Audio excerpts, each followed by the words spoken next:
গ্রামের ছোট্ট বাজারে রহমত আলী মাছ বিক্রি করেন। ছোটবেলা থেকেই উনি এই পেশায় নিয়োজিত। ওনার বাবা মারা গিয়েছেন গত বছর। ছোটবেলা থেকে বাবার সাথে তিনি প্রতিনিয়ত মাছ ধরতে যেতেন। ওনাদের বাড়ির আশেপাশে প্রচুর খালবিল রয়েছে এবং সেই খালবিলে তারা প্রতিনিয়তই মাছ ধরতে যেতেন। এবং উনি ছোটবেলা থেকে, ওনার বয়স যখন 12 বছর কি 13, তখন থেকেই তিনি প্রতিদিন তার বাবার সাথে বেরোতেন মাছ ধরার জন্য।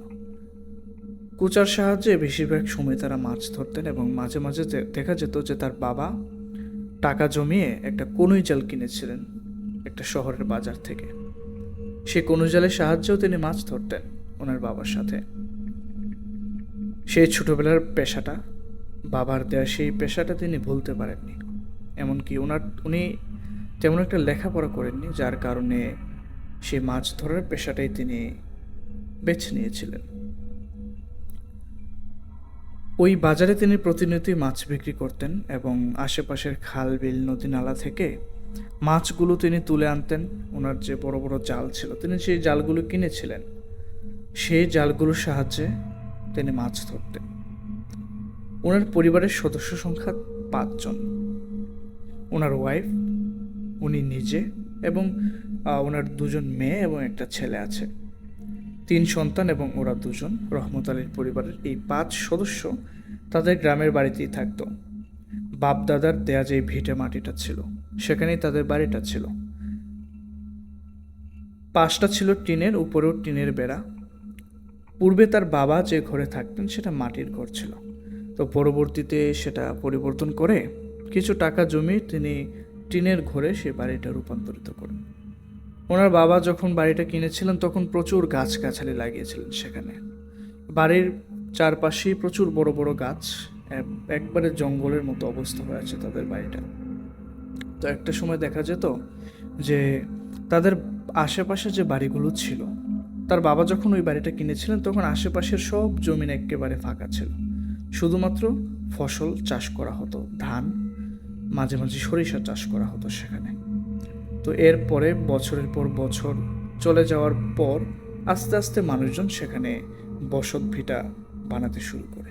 তো যে কারণে তারা যে গাছ লাগিয়েছে সেই গাছগুলোর তুলনায় রহমত আলীদের বাড়িতে গাছগুলো বিশাল বড় সাইজের এবং একটা জঙ্গলের মতো অবস্থা।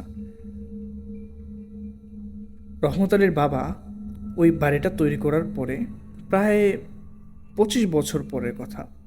তো গাছপালা যখন বিশাল বড় হয়ে গিয়েছিল, আশেপাশে এক পুরো জঙ্গলের মতো অবস্থা, বেশ কয়েক বছরের জন্য রহমত আলীর সেই বাবা ওনার ছেলে সন্তানদেরকে নিয়ে তিনি সেখান থেকে শহরে চলে গিয়েছিলেন, ঢাকায় তিনি একটা গার্মেন্টসে চাকরি করতেন। তো সেই গার্মেন্টসে তিনি বেশ কয়েক বছর চাকরি করেন। তো যত বছর তিনি বাড়িতে ছিলেন না, এমনিতেই তো বাড়ি ঘরে মানুষজন না থাকলে আবর্জনা জাতীয় যে গাছপালা আছে, ঝোপঝাড়, সেগুলো ভরে যেত। তো আশেপাশের যারা ক্ষেত করত, ফসল ফলাতো, আশেপাশের জমির লোকজন, তারা মাঝে মাঝেই কেমন যেন অস্বস্তি ফিল করতো ওই বাড়িটার কাছে আসলে। তো অনেকে মনে হতো যে এই বাড়িতে কোনো মানুষজন নেই, কিন্তু তাদের মনে হতো যে বাড়ির আশেপাশে কেউ যেন হাঁটাহাঁটি করছে। বা অনেকেই যে তাদের টিনের ঘরটা, মাটির যে ঘরটা ছিল তার বাবা তৈরি করেছিলেন, ওই মাটির ঘরের ভেতরেও কারো যেন কথা বলা তিনি শুনতে পেত। তাই মানুষজন যে ফসল ফলাতে আসতো তারা শুনতে পেত। বাঁশের তৈরি তরজা, যারা গ্রামে থাকেন তারা চিনবেন হয়তো। ওই তরজার বেড়া ছিল, তরজার বেড়ার দুপাশে মাটি লেপে ওইটাই ওইরকম ঘর তৈরি করা ছিল। তো আশেপাশে যারা জমিতে কাজ করতে আসতো তারা হয়তো ভাবতো যে হয়তো কোনো নেশাখোর ব্যক্তি হয়তো ভিতরে ঢুকে নেশা করে বাড়িতে আশেপাশে যখন কেউ নাই, এটাই তারা মনে করতো। এর বেশি আর তারা কিছু বলতে পারতো না।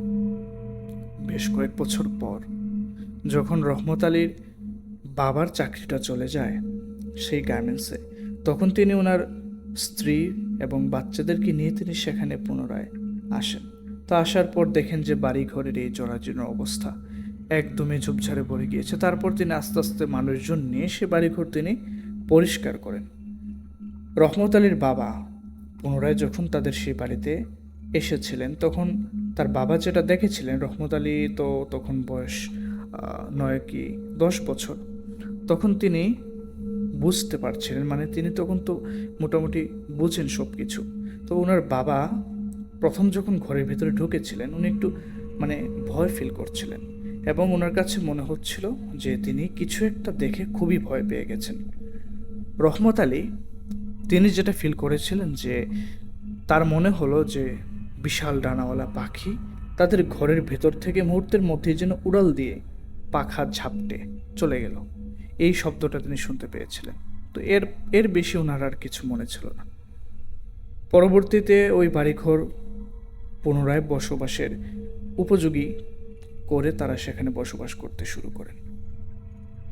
ওই বাড়িতে থেকেই রহমত আলী এবং তার আরেক ছোট ভাই সেখানে বড় হয়।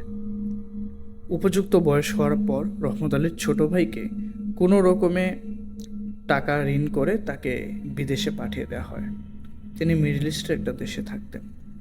তো রহমত আলীর সেই সামর্থ্যটুকু ছিল না, তাকে তার বাবা পাঠাতে পারেনি কোথাও, তাই সে তার বাবার পুরনো সেই পেশায় নিয়োজিত থাকতেন সবসময়।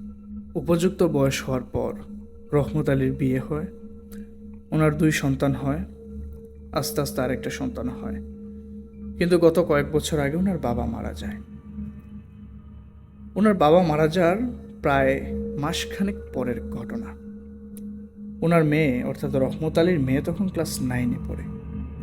একা একাই যাতায়াত করে হাই স্কুলে। ওই গ্রামের বাজারটা পার হলেই একটা হাই স্কুল ছিল, বেসরকারি হাই স্কুল। ওই হাই স্কুলেই ওনার মেয়ে পড়তো, ক্লাস 9-এ পড়তো, কমার্সে। তো প্রতিদিন সময় করে তার মেয়ে স্কুলে আসা যাওয়া করতো। তার মেয়ে যেন ভালোভাবে পড়ালেখা করতে পারে একটা প্রাইভেট টিচারের কাছে তিনি পড়তে দিয়েছিলেন ওনার মেয়েকে। তো প্রাইভেটটা ছিল বিকালবেলায়, অর্থাৎ আসরের পরে। তো আসরের পরে প্রাইভেটটা শুরু যখন হতো, তখন প্রাইভেট শেষ হতে হতে মাগরিবের আজান অথবা মাগরিবের আজানের পরও হতো, মাঝে মাঝে বাসাতে ফিরে আসতে আসতে। তো প্রতিদিনই এরকম সন্ধ্যা করে সেই রহমত আলীর মেয়ে সে বাড়িতে আসতো। রহমত আলীর সেই মেয়ের নাম রুকসানা এরকম সন্ধ্যা করে প্রতিদিনই আসা যাওয়া করতো এই রাস্তা দিয়ে। তো রাস্তার যেই পরিস্থিতিটা সেটা বলি যে মাটির রাস্তা, আশেপাশে গাছপালা আছে এবং বাজার থেকে তাদের বাড়ির দূরত্ব যদি হেঁটে যায় তাহলে 15 মিনিট সময় লাগে, কারণ ওই মাটির রাস্তা দিয়ে ওই টাইমে কোনো গাড়ি চলাচল করে না। তো এরকম পরিস্থিতিতে ওনার মেয়ে রহমত আলীর মেয়ে প্রায় সময় হেঁটে হেঁটে আসা যাওয়া করতো। মাঝে মাঝে বিকেলবেলা প্রাইভেটে যাওয়ার সময় 1-2টা অটো গাড়ি পাওয়া যেত, কিন্তু ফিরে আসার পথে কোনো গাড়ি পাওয়া যেত না। এমনকি ওর সাথের কোনো বান্ধবীও ছিল না তাদের বাড়ির আশেপাশে যে ওর সাথে কেউ আসবে। প্রতিদিন এরকম আসা যাওয়া করাতে হঠাৎ করেই একদিন রোকসানার শরীর অনেকটা খারাপ হয়ে যায়। এমন একটা পরিস্থিতিতে যে ওর এত পরিমাণ জ্বর উঠে, গ্রামের ফার্মেসির গ্রামের যে বাজার ছিল ওই গ্রামের বাজারের ফার্মেসিতে রহমত আলীর মেয়েকে দেখানো হয় এবং সে ডাক্তার পরীক্ষা করে দেখেন যে প্রায় 105 থেকে 6 ডিগ্রি জ্বর। তো ওষুধ লিখে দেওয়ার পর ওষুধ যেগুলো দিয়েছিল সেগুলো নিয়মিত খাওয়ানোর পরেও কোনোভাবেই রোকসানার জ্বর কমছিল না। রহমত আলীর স্ত্রীর পরামর্শে রহমত আলী গ্রামের মসজিদের ইমাম সাহেবের সাথে তিনি পরামর্শ করেন। সেই ইমাম সাহেব বলে দেন যে সন্ধ্যার পর এরকম বাইরে একা একা চলাফেরা করা ঠিক না।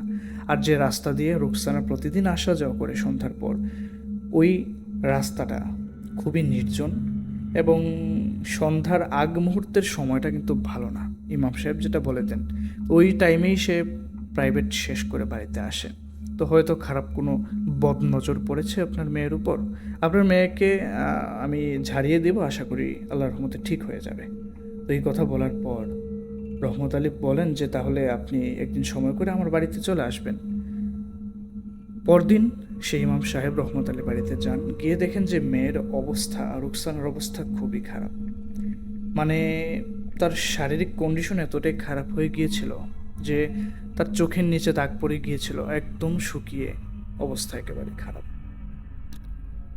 আরেকটা যেটা তার মধ্যে সমস্যা দেখা দিয়েছিল সেটা হচ্ছে সে অদ্ভুত রকম আচরণ করত। আচরণটা এরকম ছিল, সে প্রায় সময় কাঁচা মাছ মাংস খেতে চাইতো। তো তার মা হঠাৎ করে যখন এই জিনিসটা শুনতেন তিনি ভয় পেয়ে যেতেন যে তাহলে তো লক্ষণ ভালো না। তাই তিনি ওই ইমাম সাহেবের সাথে পরামর্শ করার কথা তিনি বলে দেন। ইমাম সাহেব যখন আসেন এই পরিস্থিতি দেখেন, ইমাম সাহেব থাকাকালীনও ওই রুকসানা বেশ কয়েকবার কাঁচা মাছ মাংস খাবে বলে সে জানায়। ইমাম সাহেব বুঝে ফেলেন যে এটা অবশ্যই খারাপ কিছুর নজর। তিনি অনেকক্ষণ বসে থেকে তিনি চেষ্টা করেন কিছু বোঝার, কিন্তু তিনি কিছু ধরতে পারছিলেন না। তিনি বলেন যে তিনি রহমত আলীকে বলছিলেন যে আমি কিছু বুঝতে পারতেছি না আপাতত, তবে আমি আপনাদের কিছু সমাধান দিয়ে যাই। তিনি কিছু পানি পড়া এবং তেল পড়া দিয়ে যান। তিনি বলেন যে ওই তেল প্রতিদিন নিয়ম করে সকালে এবং রাত্রে যেন তার মাথায় লাগিয়ে দেওয়া হয়, এবং যে পানি পড়াটা তিনি দিয়েছেন সেই পানি পড়াটা খাওয়ার জন্য তিনি দেন নাই। তিনি দিয়েছিলেন যে যখন রোকসানা গোসল করবে তখন একটা বালতিতে সে পানি নেবে গোসল করার জন্য, ওই বালতিতে যে পানি পড়াটা তিনি দিয়ে গিয়েছিলেন এক বোতল, ওই পানি পড়া থেকে বোতলের মুখ দিয়ে 2 ছিপি, অর্থাৎ বোতলের মুখ দিয়ে 2 মুখ পানি যেন ওই বালতির উপর ফেলা হয়। তো ওই বালতির পানির সাথে মিক্স করে যেন ওই পানি দিয়ে গোসল করানো হয় রুকসানাকে। এই কথাগুলো তিনি বলে দিয়ে যান এবং টুকটাক কিছু আমল যেন করেন বাড়ির সবাই, এই কথাটা তিনি বলেন সবাইকে। বেশ কয়েকদিন রুকসানা শারীরিকভাবে সুস্থ থাকে। অদ্ভুত আচরণ যে মাঝে মাঝে সে করত সেটাও বন্ধ হয়ে গিয়েছিল, এবং তার শরীরের যে জ্বর ছিল এবং অন্যান্য শারীরিক সমস্যা ছিল সেগুলো কিছুটা কমে গিয়েছিল। শুক্রবার রাতের বেলার কথা, তখন হঠাৎ করে রহমত আলীর ঘুম ভেঙে যায় এবং উনি যেটা ফিল করেন, ওনার পাশের রুমে যে মেয়ে এবং তার ছোট ভাই থাকে, হঠাৎ করে ওনার মেয়ের কান্নার তিনি আওয়াজ শুনতে পাচ্ছিলেন। একজন মানুষ ঘুমিয়ে ঘুমিয়ে কান্না করলে যেরকম একটা শব্দ শোনা যায়, আস্তে আস্তে ওই শব্দটা তিনি শুনতে পান।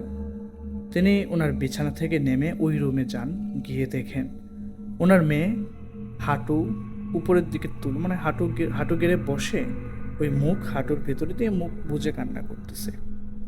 তো তিনি কাছে যান, কাছে গিয়ে তিনি ওনার মেয়ের মাথায় হাত রাখেন।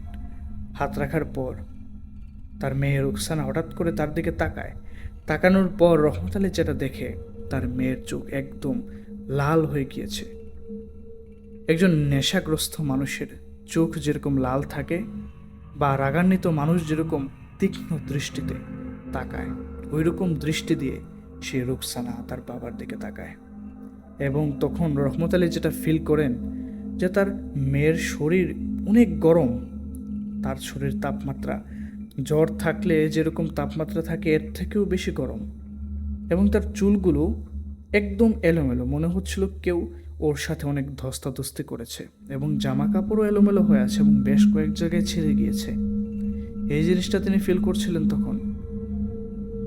সেটা দেখা মাত্রই তিনি একটা জোরে চিৎকার দেন এবং তার স্ত্রীকে ডাক দেন। তার স্ত্রী আসার পর দেখে যে মেয়ের এই অবস্থা, তখন ইমাম সাহেব যে আমলগুলোর কথা বলে দিয়ে গিয়েছিলেন সেখানে একটা আমল ছিল যে যখন তার শারীরিক কিছু অস্বাভাবিক কন্ডিশন দেখা দেবে বা মনে হবে যে সে স্বাভাবিক অবস্থায় নেই, তখন যেন তাকে মানে তার সাথে পদ্ধতিটা অবলম্বন করা হয়। পদ্ধতিটা এরকম ছিল যে রোকসানার বাম হাতের কানি আঙ্গুলে তিনি চাপ দিয়ে ধরে তিনি কিছু দোয়া দুরুদ এবং কোরআনের কিছু নির্দিষ্ট আয়াত ওই ইমাম সাহেব শিখিয়ে দিয়ে গিয়েছিলেন, সেগুলো তিনি পাঠ করতে থাকেন।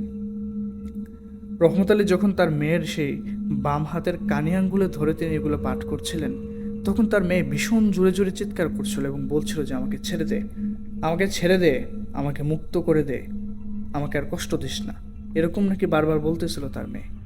তো এরকম বেশ অনেকক্ষণ যাবৎ তিনি সেই দোয়া এবং আয়াতগুলো পাঠ করার পরে তার মেয়ে আস্তে আস্তে নেতিয়ে যায়।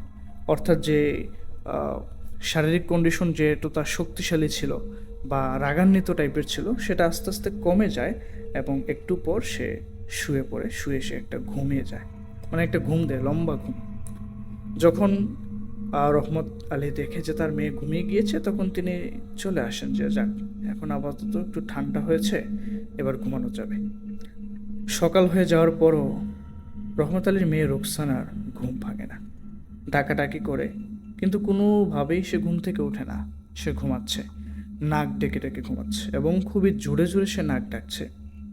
তার নাক ডাকার ফলে তার যে পাশে যে তার ছোট ভাইরা ঘুমাচ্ছিল, তাদেরও ঘুম ভেঙে গিয়েছিল এবং তার একটু পরপর ঘুম থেকে জেগে উঠে তার বোনকে নাকি শরীর ধরে নাড়া দিয়ে বলতো যে আপা, নাক ডাকাটা বন্ধ করো, আমরা ঘুমাবো।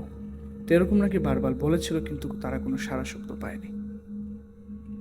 রোকসানার চেহারা সব সময় যেন কেমন যেন একটা মলিন হয়ে থাকতো। কোনোভাবেই তাকে গোসল করানো যেত না। সে গোসল করতে চাইতো না। যখন তার বাবা মা তাকে জোর করতো, তখন সে অনেক শক্তি দেখাতো। তার বাবা মা যেটা ফিল করেন, যখন তাকে জোর করে ধরে গোসল করানোর জন্য টিউবওয়েলের পাশে নিয়ে যাওয়া হতো, তখন সে এত জোরাজোরি করত। তিনি রহমত আলী যেটা বুঝতে পারেন যে ওনার মেয়ে এমনি শারীরিকভাবে অসুস্থ এবং খুবই দুর্বল, তার পক্ষে 2-3 জন শক্তিশালী পুরুষের সমান শক্তি তো মানে কখনোই আসা সম্ভব না। সে এরকম জোরে হাত পা ছোড়াছুড়ি করতো এবং তাদের হাত থেকে বেশ কয়েকবার হাত মানে ছুটিয়ে তারা পালিয়ে গিয়েছে, মানে এই রোকসানা চলে গিয়েছে। এরকম অনেক বাড়ি ঘটেছে। সে তার বাবা মার হাত থেকে ছুটে অন্য কোথাও যেত না, ওই রুমের ভিতরে সে চলে যেত। তার শারীরিক এরকম অবস্থার পর বেশ কয়েকদিন এরকম চলতে থাকার পর তার ছোট ভাই যে 2 জন তার বোনের সাথে ঘুমাতো, তারাও নাকি বলতো যে তাদের নাকি ভয় করতেছে, তারা তার আপার সাথে থাকতে পারবে না। তো পরবর্তীতে রোকসানাকে একাই তার নিজস্ব রুমে রাখা হতো, সে ওখানে থাকতো। ইমাম সাহেবের সেই পানি পড়া এবং তেল পড়াও কোনো কাজে আসছিল না। বেশ কিছুদিন শান্ত থাকার পর সেই সমস্যাটা খুবই জোরালোভাবে আবার শুরু হয়েছে। এমনকি বেশ কয়েকদিন যাবৎ গোসল না করানোর কারণে সে রোকসানার শারীরিক কন্ডিশন একদম চামড়া শুকানোর মতো অবস্থা এরকম, আর শরীর থেকে একটা বাজে দুর্গন্ধ বের হতো সবসময়। তো যে কারণে তার বাবা মা তার রুমে গেলেই পচা একটা মানে দুর্গন্ধ তারা ফিল করতো, বাজে একটা গন্ধ। তো এমন অবস্থায় রহমত আলী তখন তার কিছু বন্ধু ছিল যারা তার সাথে মাছ ধরতো, তাদের সাথে সে কথাবার্তা বলার পর তারা যেটা জানায় যে তাদের পরিচিত কিছু কবিরাজ এবং তান্ত্রিক আছেন, তাদের সাথে যদি কথা বলে দেখেন তাহলে হয়তো এর একটা বিহিত করা যাবে।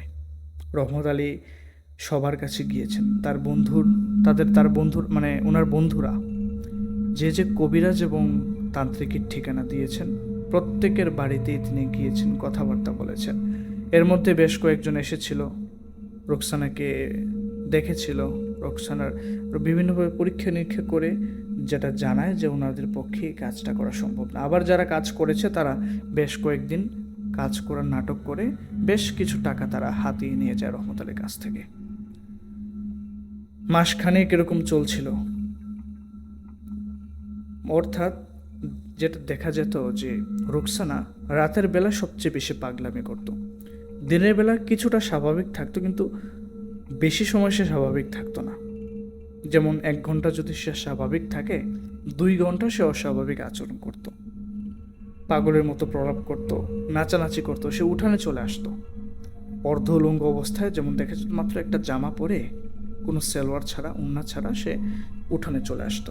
উঠানে চলে এসে সে অস্বাভাবিকভাবে হাত পা ছোড়াছুড়ি করে নাচানাচি করত।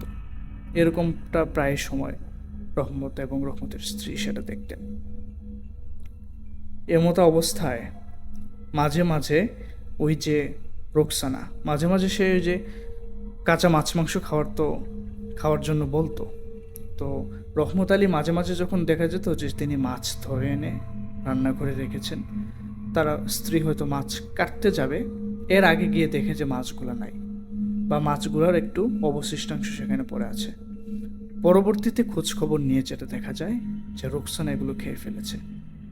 মাঝে মাঝে রোকসানাকে স্বহস্তে তারা ধরেছে মাছ খাওয়ার সময়। তো এরকম অবস্থা চলছিল রোকসানার সাথে বেশ কয়েক মাস যাবৎ। রোকসানা স্কুলে না যাওয়ার কারণে তার কয়েকজন বান্ধবী তাকে দেখতে এসেছিল এবং তারা দেখে গিয়েছে যে রোকসানার শারীরিক কন্ডিশন খুবই খারাপ, সে শারীরিকভাবে সুস্থ না। রোকসানা এরকম অদ্ভুত আচার আচরণে তারাও ভয় টয় পেয়ে তারা চলে গিয়েছে। স্কুলের টিচাররাও কয়েকজন এসেছিলেন।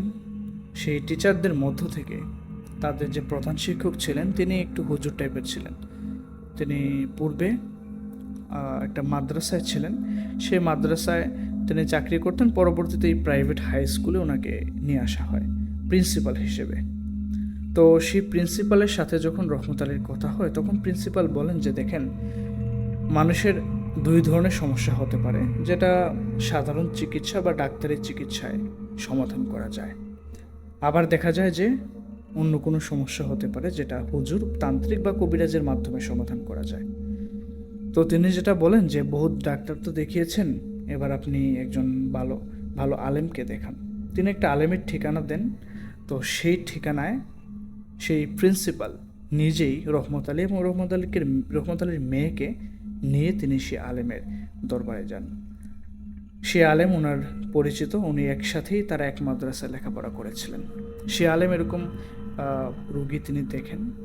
তো ওনার কাছে যখন নিয়ে যাওয়া হয় রুকসানাকে, তখন তিনি বেশ অনেকক্ষণ পরীক্ষা নিরীক্ষা করার পর তিনি যেটা জানান, তিনি সরাসরি রহমত আলীকে কিছু বলেননি।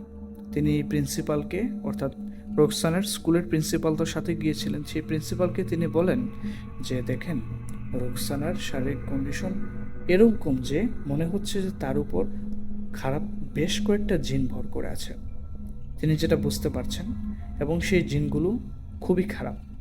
সেই জিনগুলো এই এলাকার না, তাদেরকে অন্য এলাকা থেকে পাঠানো হয়েছে। তো প্রিন্সিপাল জিজ্ঞেস করেন, পাঠানো যেহেতু হয়েছে তাহলে তো অবশ্যই এটা জাদু টাদু বা এরকম কিছু হবে। তখন হুজুর বলেন, ওই আলেম বলেন যে হ্যাঁ, ব্ল্যাক ম্যাজিক বা তাকে হয়তো কালো জাদু করা হয়েছে, যেই কারণে এই সমস্যাটা হচ্ছে তার সাথে। এখন প্রিন্সিপাল যেটা বলেন যে তাহলে আপনি একটু বের করার চেষ্টা করেন যে কে জাদুটা করেছে এবং এই সমস্যাটা কিভাবে সমাধান করা যায়, বা যে জিনগুলো রোকসানার উপর ভর করে বা রোকসানাকে জ্বালাতন করে, সেই জিনগুলোকে কিভাবে তার উপর থেকে সরানো যায় সেই ব্যবস্থাটা করে দেখেন। ওই আলেম তখন বলেন যে দেখেন, আমি তো সব কাজ হাতে নিতে পারি না, আমার অনেক ব্যস্ততা এবং অনেক কিছু নিষেধাজ্ঞা আছে, তবে আমি চেষ্টা করে দেখব। ওই আলেম তিনি বলেছেন এই কথা। তিনি নিয়ম মতো যে জিনিসগুলো দিয়েছিলেন সেই জিনিসগুলো যেন নিয়ম অনুযায়ী পালন করা হয় এবং আমল করা হয়, সেগুলো তিনি রুকসানার বাবাকে অর্থাৎ রহমত আলীকে ভালোভাবে বুঝিয়ে দেন। তো পরবর্তীতে রহমত আলী তার মেয়েকে নিয়ে তিনি বাড়িতে চলে আসেন। তো বেশ কিছুদিন পর ওই আলেম প্রিন্সিপালের সাথে যোগাযোগ করেন এবং বলেন যে দেখেন, আমি অনেক চেষ্টা করেছি জানার, কিন্তু আমি এই ব্যাপারে ব্যর্থ হয়েছি, আপনি অন্য কারো মাধ্যমে সেই সমস্যাটা সমাধান করার চেষ্টা। বেশ কয়েক সপ্তাহ কেটে যাবার পর হঠাৎ একদিন দুপুরবেলা রহমত আলীদের বাড়িতে এক ফকির বাবা আসেন। অর্থাৎ বুড়ো বয়স, অনেক বুড়ো, দাঁড়িয়ে আছে, মাথার চুলগুলো এলোমেলো, হাতে একটা বাজারের ব্যাগ, ওই ব্যাগে বেশ কিছু চাল আছে। তো তিনি যখন বাড়িতে আসেন তখন তিনি ডাকছিলেন যে মা, বাবা যে আছো, আমাকে একটু চাল দাও, হ্যাঁ এরকম ভিক্ষা দাও, এরকম তিনি বলছিলেন। রহমত আলী তখন আসেন, এসে তিনি এক পট ভরা মানে পূর্ণ করে তিনি চাল নিয়ে আসেন। চাল নিয়ে এসে তিনি বাবার যে ফকির বাবা ছিলেন, ওনার সেই ব্যাগের ভেতর তিনি চাল ঢেলে দেন এবং তিনি বলছিলেন যে আমার মেয়ের জন্য একটু দোয়া করেন, আমার মেয়ের শরীর খুবই খারাপ। এই কথা যখন বলেন তখনই ফকির বাবা বলেন যে কি হয়েছে তোমার মেয়ে। তো তিনি বিস্তারিত টুকটাক একটু অল্প সময় যা পারেন তিনি সব কিছু বলেন। বলার পর ওই ফকির বাবা বলছিলেন যে তোর মেয়েরে তো জিনে ধরছে, তোর মেয়েরে খুব খারাপ জিনে ধরছে, তোর মেয়েরে জিন সারাইতে হইলে ভালো একটা তান্ত্রিক দেখাইতে হইব। আমার পরিচিত তান্ত্রিক আছে, তুই যদি কস আমি তাহলে তার নাম্বার দিতে পারি। তো ওই ফকির বাবা যখনই কথা বলেন তখন তখন ওই রহমত আলী প্রথমে পাত্তা না দিলেও তিনি ভাবেন যে আল্লাহ কার না কার উসিলায় রহমত রাখছেন, এটা তো তিনি জানতে পারেন না। তিনি তখন বলেন যে ঠিক আছে, আপনি নাম্বারটা দিয়ে যান। তো ফকির বাবা তখন উনি ওনার একটা ছোট ডায়েরি ছিল, ছোট ডায়েরিতে নাকি তিনি নাম্বার বেশ কয়েকজন লিখে রাখতেন, এবং অনেক ছোট একটা কোটি মোবাইল ছিল ওনার, বাটন মোবাইল। এটা তিনি ওনার লুঙ্গির অর্থাৎ কোমরে তিনি সেটা রাখতেন। তো সেই ডায়েরি থেকে তিনি খুঁজে কয়েক পৃষ্ঠা পর, তিনি তো লেখাপড়া সেরকম একটা জানতেন না, তিনি বলছিলেন যে এত পৃষ্ঠায় একটা নাম্বার আছে। তো ওই পৃষ্ঠাটা যখন রহমত আলী খুঁজে বের করে তিনি দেখেন যে একটা নাম্বার, ওই নাম্বারটা তিনি মোবাইলে ডায়াল করে নেন। তো নেওয়ার পর তিনি সেটা ওই নাম্বারে কল দেন তখনই সাথে সাথে। তো ওই ফকির বাবা সেখানে আর দেরি করেনি, তিনি সেখান থেকে চলে যান। তো যখন তিনি কল দেন, প্রথমবার কল দেওয়ার পর কেউ কল ধরেনি, দ্বিতীয়বার কল দেওয়ার পর একজন ধরে বলে হ্যাঁ, তিনি বলছেন যে অমুক তান্ত্রিক কিনা, অমুক তান্ত্রিকের সাথে কথা বলতে চাই। তো তখন তিনি ওনার কাছ থেকে ওই তান্ত্রিকের ঠিকানাটা সংগ্রহ করেন ফোন নাম্বারে, সংগ্রহ করে তিনি প্রথমে একা নিজে ওই তান্ত্রিকের বাড়িতে চলে যান।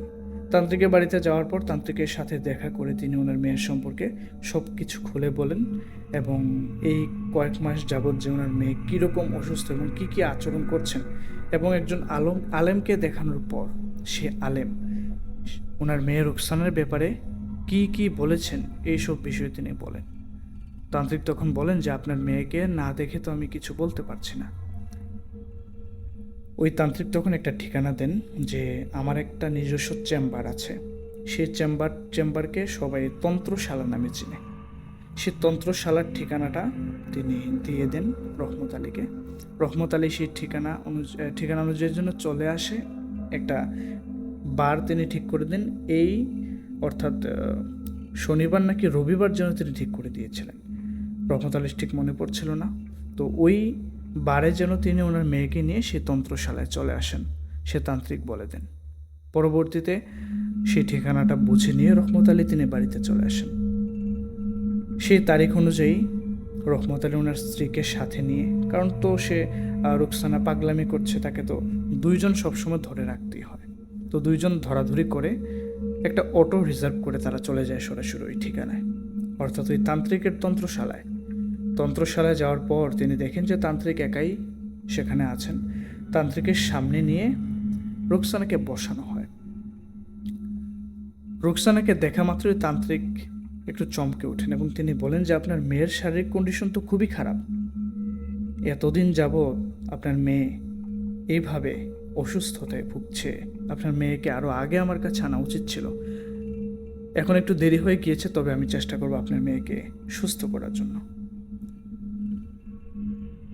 রহমত আলী তখন তিনি হাত জোর করে তান্ত্রিকের কাছে বলছিলেন যে দেখেন, আপনি যদি কিছু করতে পারেন, আমার মেয়ে অনেক মাস ধরে অসুস্থ, সে কিছু খাইতে পারে না, সে কাঁচা মাছ মাংস খায়, খেয়ে সে আবার বমি করে দেয়, এরকম অবস্থা চলছে, এবং তার মেয়ের শরীর শুকিয়ে একদম অবস্থা খারাপ, জরাজীর্ণ দেহ, মুখের অবস্থা একদম বিভৎস নারীদের মতো, একেবারে অদ্ভুত দেহ, হাত পা বোঝা যায় মাংস একদমই নাই, চামড়াগুলো একদম কুচকে গিয়েছে, এরকম একটা অবস্থা, চোখের নিচে কালি, মাথার চুলগুলো সবসময় এলোমেলো হয়ে থাকতো, কারণ বেশ অনেকদিন যাবতীয় তাকে গোসল করানো হয়নি।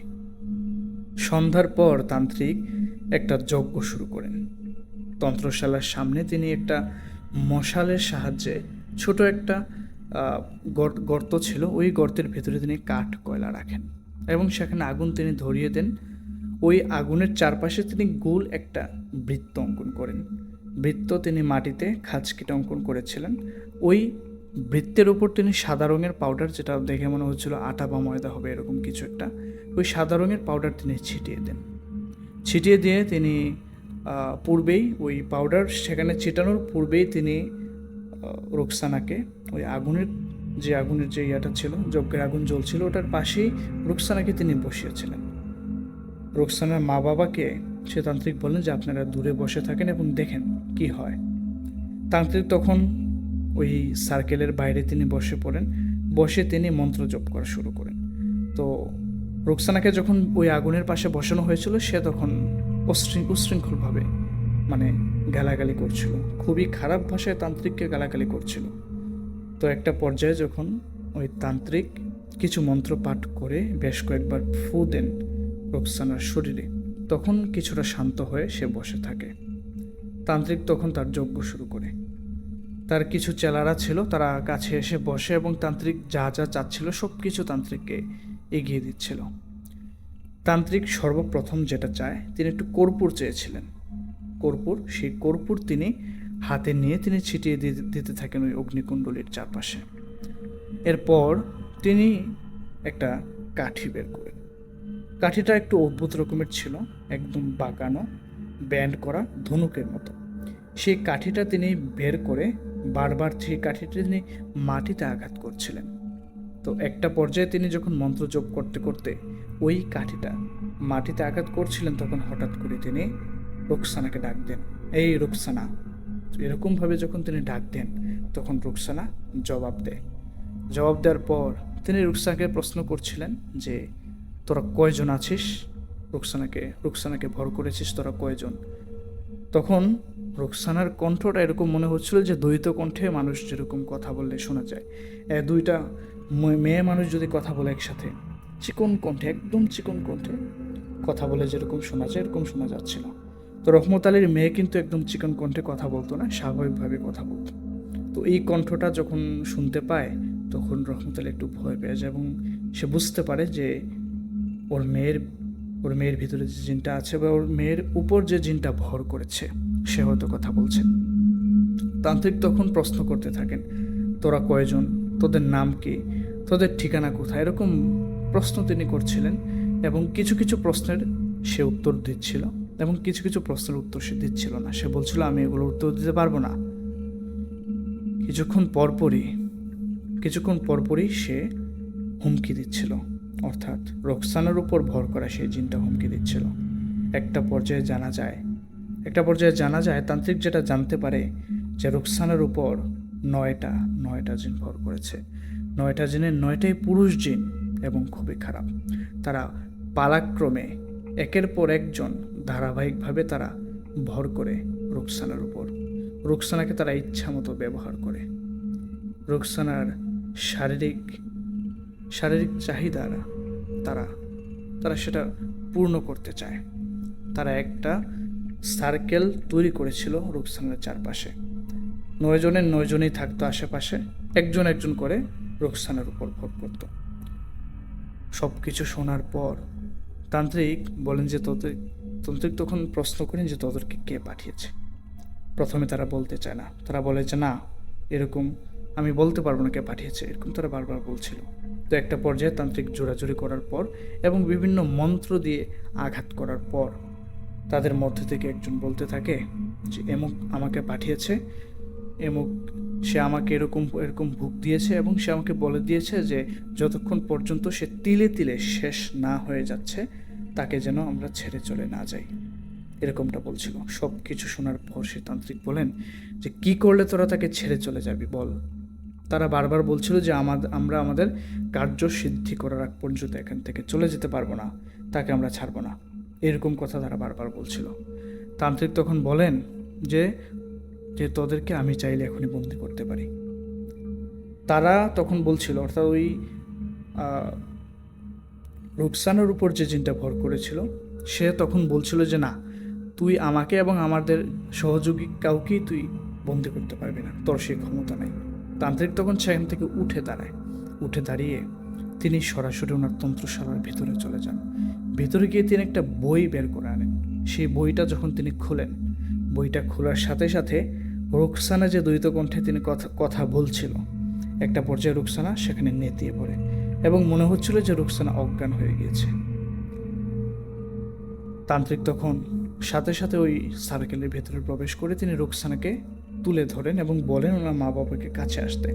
ওনার মা বাবা কাছে আসার পর যে বলেন যে আপনার তাড়াতাড়ি তাকে ধরাধরি করে তন্ত্রশালার ভিতরে নিয়ে যান।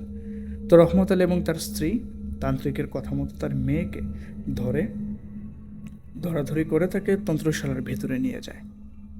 তন্ত্রশালার ভিতরে নিয়ে যাওয়ার পর রোকসানার যখন জ্ঞান ফিরে, সে তখন স্বাভাবিকভাবেই তার মা বাবার সাথে কথা বলছিল এবং বলছিল যে তাকে কেন এখানে নিয়ে আসা হয়েছে, তার শারীরিক অবস্থা এরকম কেন, সে বারবার তার মা বাবাকে প্রশ্ন করছিল। তার মা বাবা অর্থাৎ রহমত আলী তখন একটাই উত্তর দিচ্ছিলেন যে তোকে সব পরে বলা হবে, তুই এখন নিশ্চিন্তে বিশ্রাম কর। ওই তান্ত্রিক তখন বলেন যে এই ঘরে তো আপনাদের থাকা যাবে না, এই ঘরে আপাতত রোকসানা থাকুক, আপনারা পাশে অতিথিশালা আসে, সে অতিথিশালায় আপনারা আসেন, এখানে থাকবেন। তিনি রাতে থাকার ব্যবস্থা করে দেন। রহমত আলী বলেন যে আমার মেয়েকে একা রেখে এখানে যাব না, আমার তো ভয় করছে। তান্ত্রিক তখন বলেন যে ভয়ের কিছু নাই, আমরা তো আছি, এবং ওই তন্ত্রশালার কিছু কর্মচারী আছে, মেয়ে কর্মচারী আছে, তারা দেখাশোনা করবে বলে দিয়ে যায়। রহমত আলী তখন তার স্ত্রীকে নিয়ে তিনি তখন সেই অতিথিশালায় চলে যান এবং সেখানে থাকার ব্যবস্থা করা হয়েছিল। তান্ত্রিক ওই দিন রাতের বেলা তিনি যখন তন্ত্রশালার সামনে আসেন, তখন তিনি হঠাৎ করে একটা শব্দ শুনতে পান। অর্থাৎ সেই রোকসানাকে তন্ত্রশালার ভিতরে যে রুমটাতে রাখা হয়েছিল, সেই রুমটা তিনি সবসময় লাইট জ্বালিয়ে রাখতেন এবং ওই রোকসানার সাথে একজন মেয়ে কর্মচারীকে সবসময় থাকার জন্য তিনি বলে দেন। তো তিনি যেটা বুঝতে পারেন যে ওই রোকসানা কারোর সাথে যেন কথা বলছে। তো তিনি ওই ভেতরে ঢোকেন, রুমের ভেতরে ঢোকার পর যখন তিনি রোকসানার রুমের ভেতর ঢুকতে যাবেন, তখন তো তিনি বাইরে থেকে বুঝতে পারেন যে ওই রুমের লাইট জ্বালানো। তো হঠাৎ করে যখন তিনি রোকসানার রুমের দরজাটা খোলেন, তখন হঠাৎ করে ওই রুমের লাইটটা নিভে যায়। নিভে যাওয়ার পর ওই তান্ত্রিক অন্ধকারের মধ্যেও তিনি যেটা ফিল করতে পারছিলেন যে রোকসানা ছাড়াও ওই রুমে আরও কিছু সত্তা আছে এবং তারা বিভিন্নজন বিভিন্ন রূপ নিয়ে সেখানে আছে। তান্ত্রিক চোখ বন্ধ করেন সেখানে এবং তিনি যেটা ফিল করতে পারছিলেন যে সেই অদৃশ্য সত্তাগুলো তাকে দেখে অট্ট হাসি দিচ্ছে। তিনি চোখ খোলার পর তিনি আবছা আলোয় যেটা দেখতে পান, কালো ছায়া, অসংখ্য কালো ছায়া, অসংখ্য। হঠাৎ করে তিনি দেখেন সেই অসংখ্য, অর্থাৎ যেখানে হাজার হাজার দেখা যাচ্ছিল সেটা আস্তে আস্তে অদৃশ্য হয়ে গিয়েছে। অদৃশ্য হওয়ার পর তিনি গুণে দেখেন সেখানে 9টা ছায়া। একটা অদ্ভুত আকৃতির ছায়া, তার মাথাটা বিশাল বড়, একটা বেলুন ফুলালে যেরকম বড় সাইজ হয়ে যায় এরকম বড় সাইজের তার মাথা। সেই কালো ছায়া, সেই ছায়াটা রোকসানার কাঁধের উপর দাঁড়িয়ে আছে। তিনি আরও দেখেন আরেকটা ছায়া সিলিং ফ্যানের সাথে ঝুলে আছে উল্টা হয়ে। তিনি দেখেন আরও বেশ কয়েকটা ছায়া খাটের উপর, একদম নামাজে যেরকম মানুষ বসে হাঁটু গেড়ে বসে আছে, আরও কয়েকটা ওই খাটের আশেপাশে হাঁটাহাঁটি করছে এবং তারা তখন তান্ত্রিকের দিকে তাকিয়ে অট্টহাসি দিচ্ছে এবং বলছে যে তোর এখন কোনো কিছু করার ক্ষমতা নেই, রোকসানা এখন আমাদের দখলে, আমরা আমাদের ইচ্ছা মতো তাকে এখন ভোগ করব। এই কথা তখন বলছিল ওই অবয়বগুলো, কালো ছায়া আকৃতির সে অবয়বগুলো তখন এইভাবে বলছিল। তান্ত্রিক এই জিনিসটা সহ্য করতে পারছিল না। তিনি বলেন যে আমি তোদেরকে এখনই শেষ করে দেব। তিনি জোরে জোরে মন্ত্রপাঠ শুরু করেন, কিন্তু তান্ত্রিকের সে মন্ত্র কোনো কাজে আসছিল না। তিনি দেখেন তিনি যতই মন্ত্র পড়ছেন ততই ও অবয়বগুলো অট্টহাসি দিচ্ছে এবং ভেঙচি কাটছে তাকে দেখে, একটারও কোনো কিছু ক্ষতি হচ্ছে না। তান্ত্রিক তখন সেখান থেকে তিনি সরাসরি ওনার যে নিজস্ব রুম ছিল সেই রুমে তিনি যান। রুম থেকে তিনি সেই পুঁথিটা বের করেন, যেই বইটা তিনি প্রাচীন বই ওনার কাছে ছিল, সেই বইটা তিনি বের করেন। সেই বইয়ের থেকে তিনি ময়ূরের পালক বের করেন, এক ধরনের অদ্ভুত রকমের ময়ূরের পালক ছিল। সেই পালকটা তিনি বের করে তিনি হাতে নিয়ে বেশ কয়েকবার মন্ত্র ফুঁকতে থাকেন। তারপর তিনি সেই রোকসানার রুমের ভেতরে প্রবেশ করে সেই পালকগুলো তিনি ছিটাতে থাকেন চারপাশে। কিছুক্ষণের মধ্যে যখন তিনি বুঝতে পারেন যে যে অবয়বগুলো ওনার সামনে ছিল, সে অবয়বগুলো ধীরে ধীরে রুমের, অর্থাৎ যে রুমের টিনের চাল ছিল, টিনের বেড়া ছিল সেই তন্ত্রশালার, সেই বেড়া ভেদ করে তারা বাইরে চলে গিয়েছে। তান্ত্রিক তখন সাথে সাথে রুকসানাকে ওই রুম থেকে বের করে নিয়ে তিনি ওনার যে নিজস্ব যে রুমটা, যেটা সবসময় বন্ধ অবস্থায় থাকে, তিনি খুবই কড়া নিরাপত্তায় সেটা রাখেন, সেই সেই রুমে তিনি রুকসানাকে ট্রান্সফার করেন। এবং ওনাদের যে কর্মচারী আছে, মেয়ে কর্মচারীকে তিনি বলে দেন যে তোমরা তোমরা থাকবে ওর সাথে আজকে, তোমরা কেউ যেন ওর কাছ থেকে সরে না যাও। এই কথা তিনি তান্ত্রিক ওই কর্মচারীদেরকে খুব ভালোভাবেই বুঝিয়ে দিয়ে যান। ওই রাতের মতো তান্ত্রিক তখন সব কিছু বুঝিয়ে দিয়ে তিনি চলে আসেন। অর্থাৎ ওই তন্ত্রশালার পাশে ওনার নিজস্ব ঘর ছিল। তো তন্ত্রশালাটা যেখানে ছিল এর একটু পিছন দিকেই, হয়তো 20 থেকে 25 মিটার দূরে সেই তাদের গ্রামের শ্মশান ঘাটটা ছিল। শ্মশান, সেই শ্মশানটা একটু বড় এরিয়া জুড়েই তৈরি করা হয়েছিল। পরদিন সকালবেলা তিনি যান রুকসানার কাছে, দেখেন শারীরিকভাবে সে কিছুটা সুস্থ। তিনি তখন ওনার যে নিয়ম আছে সেই নিয়ম অনুযায়ী উনি ঝাড়াতে থাকেন। সারাদিন নিয়ম করে একটু পরপরই তিনি ঝাড়াতেন রুকসানাকে। সারাদিন কাটার পর ওই দিন রাতের কথা, তান্ত্রিক ওনার একটা গুরুত্বপূর্ণ কাজে তিনি অন্যদিকে গিয়েছিলেন। সেখান থেকে ফিরতে ফিরতে অনেকটা রাত হয়ে গিয়েছিল। তান্ত্রিক যেটা বলেছিল যে ওনার আনুমানিক সময়টা ছিল প্রায় 11টা রাত 11টায় তখন তিনি ওই শ্মশান ঘাটের পাশে যে রাস্তাটা ছিল সেই রাস্তা দিয়ে তিনি হেঁটে হেঁটে আসছিলেন ওনার তন্ত্রশালার দিকে। হঠাৎ করে ওনার চোখ যায় একটা গাছের দিকে, বড় একটা কড়ুই গাছ, যেটা শ্মশানের ভিতরে ছিল। সে কড়ুই গাছের একটা ডালে একটা কিছু ঝুলে আছে উল্টো হয়ে। তিনি দেখছিলেন সাদা কাফনের কাপড় পরা এরকম একটা জিনিস, সাদা কাপড় পরা। তিনি কাছাকাছি আসার পর তিনি খেয়াল করে যেটা দেখতে পান, আসলে একটা কাফনের কাপড়। মুসলমানদের যেরকম কাফন থাকে না, কাফনের কাপড় থাকে, তিনি যেটা বলেন যে ওইরকম কাফনের কাপড় পরা একটা লাশের মতো কিছু একটা ঝুলে আছে উল্টো হয়ে। তিনি একটা ডাক দেন যে কে ওখানে। সাথে সাথে ওই কাফনের কাপড় পরা যেটা ছিল সেটা উল্টো দিকে মুখ করেছিল, সেটা ওনার সামনের দিকে তাকানোর পর একদম বিভৎস চেহারা, এবং ওর মাথায় 2টা শিং ছিল, মহিষের শিং। অর্থাৎ সিলেট অঞ্চলে যারা মহিষ লালন পালন করে অনেকে দেখবেন যে তাদের অনেক লম্বা শিং থাকে। সেই মহিষগুলো, অর্থাৎ গাভী যে মহিষগুলো থাকে সেগুলোর একদম লম্বা শিং থাকে, বাঁকানো। এরকম 2টা শিং, মহিষের শিংয়ের মতো ওই অবয়বটার মাথায়। এবং সে বিদঘুটে হাসি দিচ্ছে এবং বলছে যে তোর রুকসানার কি অবস্থা করেছে তুই গিয়ে দেখ। এই কথা বলার পর তান্ত্রিকের হুঁশ উড়ে গিয়েছিল, মানে তিনি ভয় পেয়ে যাচ্ছিলেন অনেকটা যে রুকসানার কি অবস্থা হয়েছে, এই অবয়বটা কি বলছে। তো তিনি একবার যেটা খেয়াল করেন যে তাকে হয়তো ভয় দেখানোর জন্য এই অবয়বটা এরকম বলছে। তিনি সাথে সাথে একটা দৌড় দিয়ে তিনি ওনার তন্ত্রশালার কাছে যান। তন্ত্রশালার কাছে গিয়ে তিনি এক দৌড়ে তিনি ওনার রুমের ভেতর প্রবেশ করেন এবং তিনি দেখেন যে ওনার রুমে যে টেবিলটা আছে সেই টেবিলের উপর রুকসানা শুয়ে আছে। কাছে গিয়ে দেখেন রুকসানার মাথায় তিনি হাত বোলান, কিন্তু রুকসানার কোনো নড়াচড়া নাই। রুকসানার হাত ধরে তিনি নাড়া দেন, কিন্তু রুকসানা শরীর নড়ছিল না। একটু পর যখন তিনি রুকসানার হাতের কবজিতে ধরে তিনি পালস চেক করছিলেন, দেখেন কিছুই নড়ছে না। এবং তিনি কয়েক মুহূর্তের মধ্যে তিনি বুঝে যান যে রুকসানার নিথর দেহ এখানে পড়ে আছে।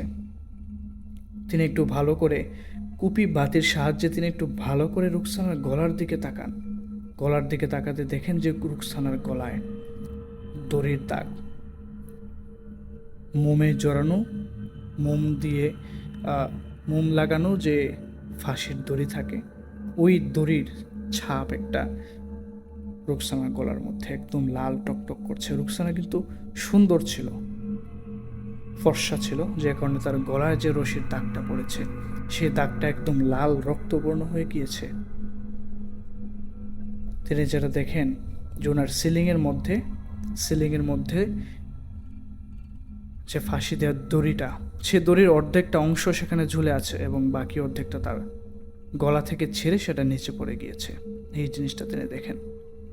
তিনি বুঝতে পারছিলেন না যে মানসিকভাবে কিছুটা বিপর্যস্ত হওয়ার পর রুকসানা কি নিজে আত্মহত্যা করেছে নাকি তাকে হত্যা করা হয়েছে, সেই জিনগুলো তাকে মেরে ফেলেছে, তিনি সেটা বুঝতে পারছিলেন না। তিনি জোরে একটা চিৎকার দেন। সে তান্ত্রিক তখন আশেপাশের যারা কর্মীরা ছিল সবাই দৌড়াদৌড়ি করে ঘুম থেকে উঠে তাড়াহুড়ো করে তারা আসে। কয়েকজনকে দিয়ে খবর পাঠানো হয় রহমত আলী এবং তার স্ত্রী আসার জন্য। তারা দৌড়ে আসে, এসে দেখে নিজের মেয়ে রুকসানার নিথর দেহ তান্ত্রিকের রুমের টেবিলের উপর পড়ে আছে। তারা বিশ্বাস করতে পারছিল না তার মেয়ের মৃত্যু এইভাবে হবে। তারা বারবার তান্ত্রিককে দোষারোপ করছিল। তান্ত্রিক বলছিল যে না, আমি তো বাইরে গিয়েছিলাম, আমি এসে দেখি এরকম অবস্থা। তিনি বলছিলেন বারবার যে ওই জিনগুলো রুকসানাকে মেরে ফেলেছে। তিনি বলেন যে আপনার মেয়েকে যে জাদু করেছে সে খুবই খারাপভাবে জাদু করেছে। সে অনেক নিকৃষ্টভাবে সে শয়তানের পূজা করে ওই জিনগুলোকে রুকসানার উপর পাঠিয়েছে যেন তাকে তিলে তিলে শেষ করে দেয়া হয়। রহমত আলী সেখানে কান্নাকাটি করতেছেন, তার স্ত্রীও একদম ভেঙে পড়েছেন। সেখানে অবস্থা খুবই খারাপ। যখন রুকসানাকে তার টেবিলের উপর থেকে নামিয়ে মাটিতে রাখা হয় তখন তান্ত্রিক অট্টহাসি শুনতে পাচ্ছিলেন, যেটা আশেপাশের যারা ছিল কেউই শুনতে পায় নাই, শুধু তান্ত্রিক একাই তিনি শুনতে পাচ্ছিলেন। অনেকগুলো অবয়বের অট্টহাসি, তারা হাসছে, পৈশাসিকভাবে তারা হাসছে, খুবই বিদঘুটে হাসি তাদের। এ হাসির শব্দ তিনি শুনতে পাচ্ছিলেন চারপাশ থেকে। তিনি আসলে বুঝতে পারছিলেন না ফাঁসির দড়ি ঝুলে আছে ওনার সিলিংয়ে। সে যদি ফাঁসিতে ঝুলে আত্মহত্যা করতো, সে ওখানেই ঝুলে থাকতো।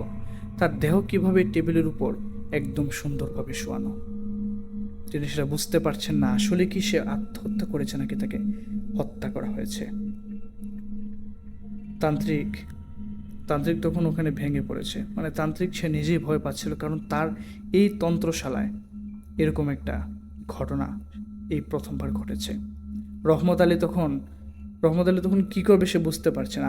সকাল হওয়ার পর আশেপাশের মানুষজন যখন বিষয়টা জানতে পারে এবং সবার কাছে যখন জানাজানি হয়ে যায়, তখন তারা পুলিশ কল করার পর পুলিশ সেখানে আসে। তৎক্ষণাৎ ওই তন্ত্রশালায় সেই তান্ত্রিক এবং যারা কর্মচারী ছিল সবাইকে তারা অ্যারেস্ট করে নিয়ে যায় এবং তখন রুকসানার সেই মৃতদেহ তারা পোস্টমর্টেমের জন্য হাসপাতালে পাঠিয়ে দেয়। পরবর্তীতে পোস্টমর্টেম শেষ করার পর রুকসানার সেই দেহটা হস্তান্তর করা হয় রহমত আলী পরিবারের কাছে। রহমত আলী সেই পুলিশ সদস্যদের সাথে কথা বলেছেন যে দেখেন, তান্ত্রিক খুবই ভালো মানুষ, তিনি অনেক চেষ্টা করেছেন আমার মেয়েকে বাঁচানোর জন্য। তো জিন রিলেটেড কথাবার্তা যখন বলেন ওই পুলিশের সাথে, পুলিশ বলছিলেন যে এসব ফাও কথা, তারা আসলে বিশ্বাস করছিলেন না, তাই তারা কোনোভাবেই এই কেসটা বন্ধ করবেন না। তো পরবর্তীতে তার মেয়েকে দাফন করা হয়, আত্মীয় স্বজনরা আসেন, মেয়েকে তাদের গ্রামের যে কবরস্থান ছিল সেখানে দাফন করা হয়।